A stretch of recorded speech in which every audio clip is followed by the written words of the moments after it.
जय माता दी दोस्तों, स्वागत है आपका अपने चैनल धार्मिक स्टोरीज में। जैसा कि आप सभी जानते हैं कि आज पितृपक्ष का समापन दिन है और कल से यानी 15 अक्टूबर से नवरात्रि शुरू होने जा रही है। तो आप सभी को नवरात्रि के पर्व की ढेर सारी शुभकामनाएं। नवरात्रि का पर्व एक ऐसा पर्व है जिसमें प्रत्येक भक्त माता रानी को प्रसन्न करने का अथाह प्रयास करता है। पूरी निष्ठा से, पूरी भक्ति से माता रानी को प्रसन्न करने का प्रयास करते हैं भक्त। और प्रयासों में जो सबसे मुख्य चीज़ होती है वो होती है पूजन सामग्री, क्योंकि बिना पूजन सामग्री के हम माता रानी की पूजा किस प्रकार करेंगे। पूजा सामग्री चाहे कम हो या चाहे ज़्यादा हो, होना आवश्यक है। तो आइए पूजन सामग्री आज मैं आप लोगों के सामने शेयर कर रही हूँ। आप अपने अनुसार कुछ कम या कुछ ज़्यादा भी कर सकते हैं। तो क्या मुख्य सामग्री है, आइए वो हम जान लेते हैं। तो सबसे पहले आपको चाहिए एक चौकी, जहाँ पर आप माता रानी का दरबार लगाएंगे। उसके ऊपर बिछाने के लिए आपको चाहिए एक लाल वस्त्र। फिर आपको चाहिए माता रानी की फ़ोटो। अगर फ़ोटो आपके पास नहीं है या फिर आपके पास मूर्ति है तो मूर्ति भी रख सकते हैं माता रानी की। और आपको चाहिए गणेश जी की प्रतिमा, क्योंकि गणेश जी सर्वप्रथम पूजनीय हैं।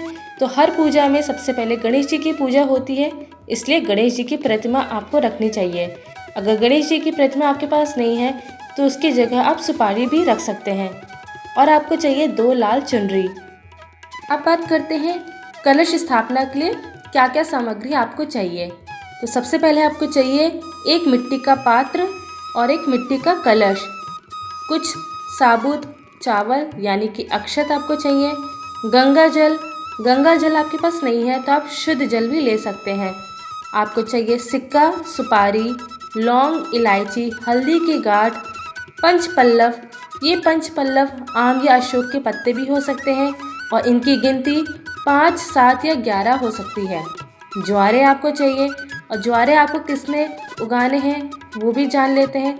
तो उसके लिए आपको चाहिए मिट्टी का पात्र, मिट्टी में डालने के लिए आपको चाहिए गेहूँ, जौ। तो आइए बात करते हैं पूजन सामग्री के बारे में।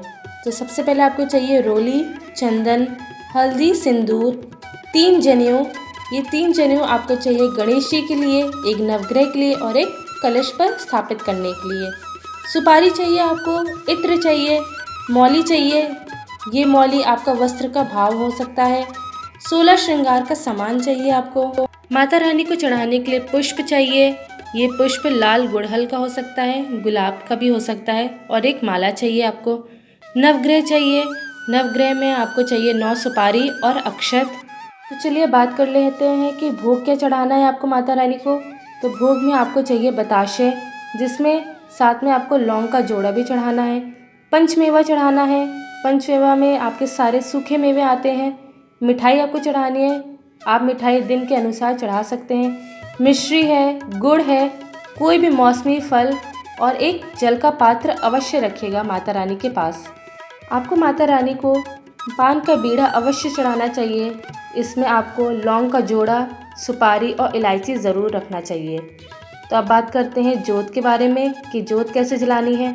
अगर आप अखंड जोत जला रहे हैं तो उसके लिए आपको चाहिए मिट्टी का दीपक। मिट्टी का दीपक आपके पास नहीं है तो कोई भी धातु का दीपक भी आप ले सकते हैं।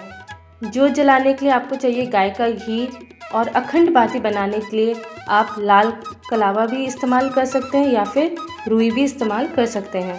तो अब बात करते हैं आरती के बारे में। आरती के लिए आपको चाहिए दीपक, धूपबत्ती, कपूर और एक लौंग का जोड़ा।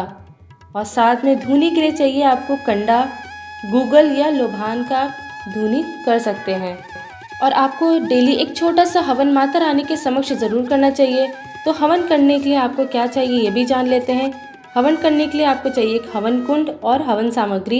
हवन सामग्री आप घर पर भी बना सकते हैं। उसके लिए आपको चाहिए काले तिल, जौ, चावल, घी, गुड़, शक्कर, पंचमेवा, जायफल, सुपारी। तो चलिए बात करते हैं नवरात्रि के इन 9 दिनों में आपको कौन से रंग के कपड़े पहनने चाहिए और माता रानी के इन 9 रूपों को कौन से अलग अलग भोग आपको चढ़ाने चाहिए। तो सबसे पहले है माँ शैलपुत्री, जिनका प्रिय भोग है देसी घी और इस दिन आपको नारंगी रंग के कपड़े पहनने चाहिए। दूसरी है माँ ब्रह्मचारिणी, जिनका प्रिय भोग है सफ़ेद मिठाई और इस दिन आप सफ़ेद रंग के वस्त्र धारण कर सकते हैं। तीसरा है माँ चंद्रघंटा, जिन्हें खीर अत्यंत प्रिय है और इस दिन आप लाल रंग के वस्त्र पहन सकते हैं। चौथी माँ कूष्मांडा, जिन्हें मालपुआ का भोग बहुत ही पसंद है और इस दिन आप रॉयल ब्लू के वस्त्र धारण कर सकते हैं। पांचवी माँ स्कंद माता, जिन्हें केले का भोग चढ़ाया जाता है और इनका प्रिय रंग है पीला, इस दिन आप पीले रंग के वस्त्र धारण कर सकते हैं। छठी है माँ कात्यायनी, जिन्हें शहद अत्यधिक पसंद है और इस दिन आप हरे रंग के वस्त्र धारण कर सकते हैं। सातवीं है माँ कालरात्रि, जिन्हें गुड़ का भोग लगाया जाता है और इनका प्रिय रंग है भूरा। आठवीं है माँ महागौरी, जिन्हें नारियल का भोग चढ़ाया जाता है और इनका प्रिय रंग है बैंगनी। और नौवीं है माँ सिद्धिदात्री, जिन्हें तिल का भोग चढ़ाया जाता है और इनका प्रिय रंग है पीकॉक ग्रीन।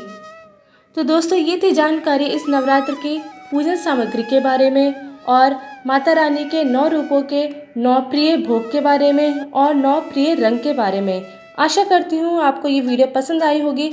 अगर मेरी ये वीडियो पसंद आई है तो मेरे इस वीडियो को लाइक कमेंट करना ना भूला करिए और मेरे इस वीडियो को अपने फ्रेंड्स फैमिली के साथ ज़्यादा से ज़्यादा शेयर करिए। और अगर आप हमारे चैनल पर नए हैं या अभी तक आपने हमारे चैनल को सब्सक्राइब नहीं किया है तो हमारे इस चैनल को सब्सक्राइब करना ना भूलें और बेल आइकन को प्रेस करना ना भूलें, जिससे कि हमारे द्वारा अपलोड की गई वीडियो को आप सबसे पहले देखें। मैं मिलूंगी एक और नई वीडियो के साथ, तब तक के लिए जय माता दी।